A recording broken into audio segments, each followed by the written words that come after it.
Hey, wake up! Wake up! Hey, what if I were to tell you that I wanted to play a game called 1812, The Invasion of Canada? Hey! No! Come back! No, not again! No, look, listen, right? Listen. This game is absolutely... Hey! This game is not what you expect. Give me just 60 seconds of your time. I'm going to prove how fun this game is. And put some clothes on already.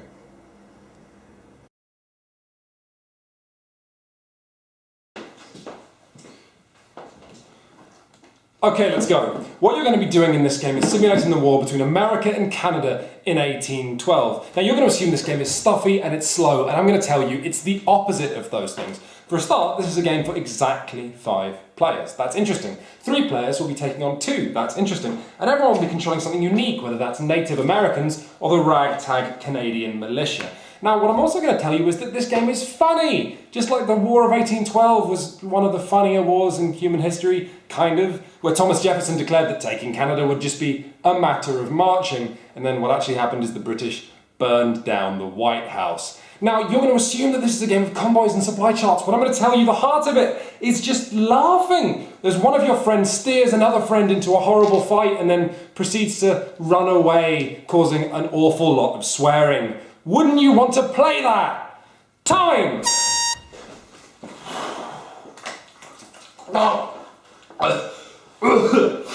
So, first things first, this game is actually the first of a Birth of America trilogy. The next one, 1775 Rebellion, is coming out within the next few weeks. I'm probably going to buy it because it's probably going to be excellent just like this, with its 5 slim pages of rules and so much amazing game. So, let's see how it works. What we've got here is America invading Canada, and they're at war! And the side that wins will be the one that controls more of these special starred locations on the other border than anyone else. But let's see how your turn goes. Let's say you're playing the Canadian militia. Your horrible bourbon-basted nightmare is that you're yellow, literally and figuratively, and you're spread all across Canada, and America's at the borders! What's going on? Just don't worry, they're just cubes. They're not going to hurt you. So, on your turn, all you do is play a card from your tiny little deck of your choice. Maybe it lets you move 2 armies 1 space, or 1 army 2 spaces. And this is where the game starts revealing its sense of humour. Because this is a funny game, it is, and I feel sorry for it, because no one's going to think it is.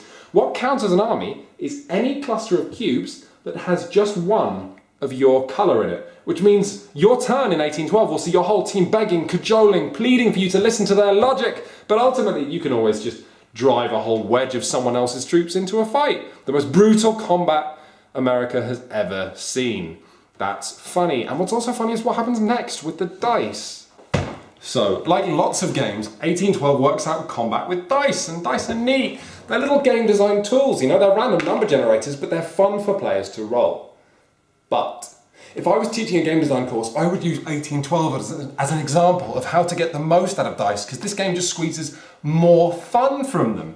For a start, every faction gets control of its own private secret dice. The British army does a lot of murder. The 2 militias do an awful lot of running away. The Native Americans do an awful lot of nothing at all. There's a lot of blank faces on their dice, which make them unpredictable. And what happens in a fight is your team will all roll their dice together.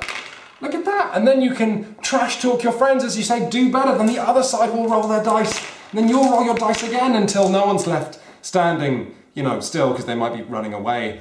And then, running units go here. It's all just neat, and it's theatre, and it's tense. It also means that your team will do better if you work together. A force of combined arms does the best. So you actually have to drag your friends into fights with you to do the most damage. It's just so entertaining, and so quick, so simple, so smart.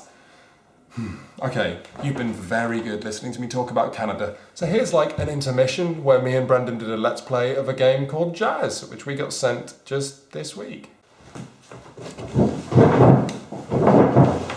Are we in shot? I think it might need to go. Is it? I'll have to hunch. You can hunch, but that's jazz. Hunching is jazz. Skit. Scoodly. Skit Scoodly. Skit scoodly cis normative. Skit scoodly cis normative beep. Skit scoodly cis normative beep jip. Scoot skiddly Yes, That's no, bollocks. You just No, that's beep, yeah, doop day. beep yeah doop day batter. Beep, doop, boop. Doop biddles. Doop, biddle, squee. Batter. Bad at. Batter at boke. Batter at boke. Bat socialism skit. The thing is, I don't want to check. Do you even remember what you just said? Biddle beep skeep scoop. I said. No, sorry, yeah, messed that up. When does the game end?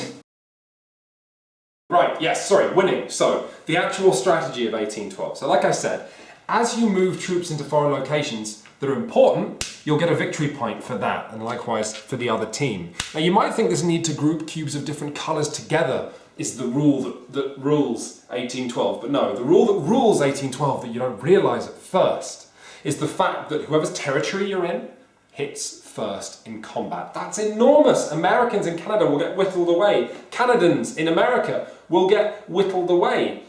And yet, while you want the other side to attack first so you can hit their forces really hard, if the other team manages to get to Montreal or pierce all the way down to Albany, these places where troops appear each turn, reinforcements, that team doesn't get those reinforcements and has to send troops from all the other side of the board to reclaim them. That's enormous. Suddenly, this is a really high stakes game. What you've got is you want the other team to push in just a bit, but if they push in too much, if someone slips, if these dice don't play with you, then suddenly you're in a whole lot of trouble. And no, it's not easy to get your head around. Suddenly, this game is very simple, but really quite difficult. Your team bicker and talk, and you scream, and that's great for a team-based game because there's so much risk-reward in 1812 that really it's impossible for one player to be bossy and tell everyone else what to do. When one player performs a risky manoeuvre and crosses Lake Erie and just gets pushed back, you're going to be furious. You're going to say, you'll do better on your turn and steer his troops into some other lion's mouth. And maybe you will, or maybe you won't, but you will always have fun rolling these chunky dice and pushing these tiny little cubes around. Look, they're so small. They're so cute, you just want to eat them. Don't actually eat them, you might die. So far, you've probably grokked that this game is smart. But you don't come here for smart, do you? You're like me. You come here for the rush of genius. So let's talk about how 1812 ends, okay? You're going to be playing and drawing one card each turn. That might be a movement card, like we talked about before. It might be a special event, like the US Army banning troop movements in publications, newspapers. Or it might be this. Your side signs the peace treaty, which is a movement card that isn't great, but when everyone on your team has played their treaty card, the game ends. Now let's talk about what that means.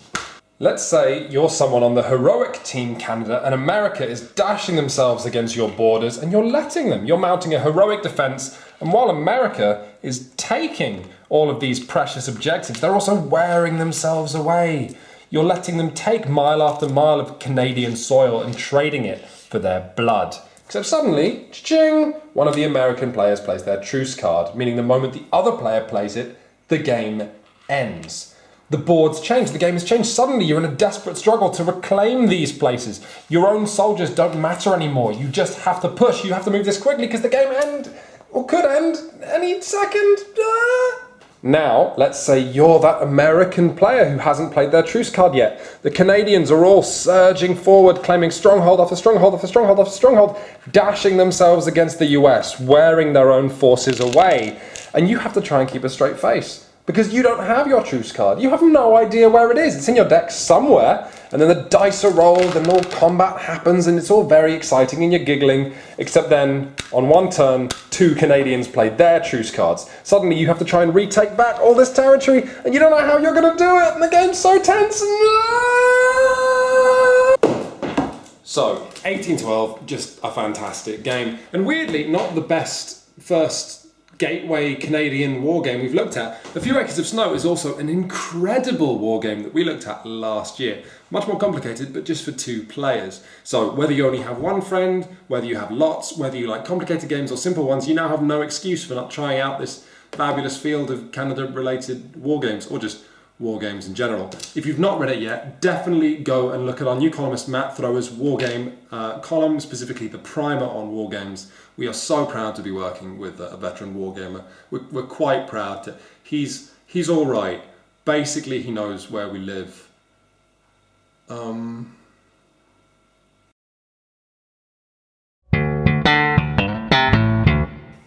Okay, so on my turn, I'll just chew that tissue, swallow it, and gain a glory point.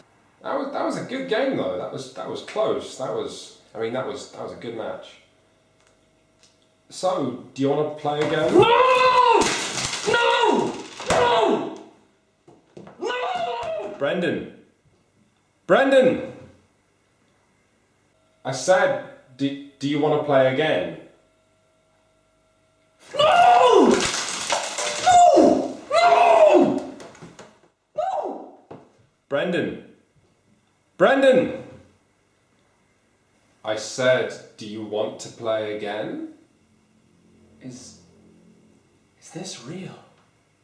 What?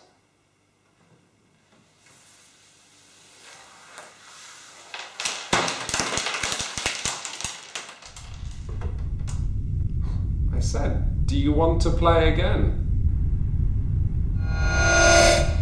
Do you want to play again? No. Do you want to play again? No. Do you want to play again? No. Do you want to play again? No. Do you want to play again? No. Do you want to play again?